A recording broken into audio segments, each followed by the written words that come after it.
Am I the asshole for going on a hiking trip with my pregnant wife? Over the weekend, my wife and I went on a hiking trip with some of my friends. We've always been active people, but it kind of seems like my wife, who's 6 months pregnant, has sort of turned into a couch potato in recent weeks. It's caused her to gain a bit of weight and become moody, so I figured some exercise would be good for her and for me. Well, I thought I picked a pretty easy hike. It's a trail that's close to our house and not that long, about 3 miles out and back, but it can be a bit steep in places. She's done it before, so it couldn't have been too much of a surprise.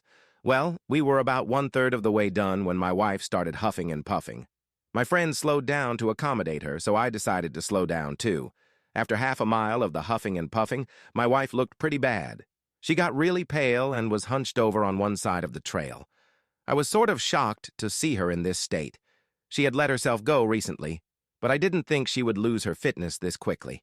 However, a few minutes later, she actually started to throw up, and it was at this point that we all decided to head back. I'm fully aware that she's going to deliver a baby in 3 months, but I can't help but think that she wouldn't have embarrassed me in front of my friends if she had kept up her exercise routine.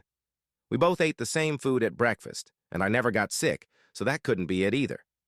We got back to the parking lot, and I apologized for my wife's behavior to my friends. I thought I was out of earshot, but apparently my wife heard the whole thing. When I got back to the car, she went nuts.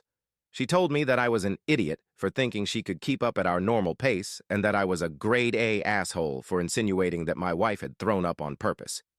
I listened to her rant at me before politely asking if she thought she would have felt so sick if she hadn't been a couch potato recently, but she refused to engage with me at all. I wanted it to dawn on her that she was at least partially to blame for this, but she refused to take any responsibility. This happened on Saturday, and even today has been really tense. It's as if she's holding a grudge against me, and I don't know how to get her to stop. She's really making me sad with this horrible treatment. Am I the asshole?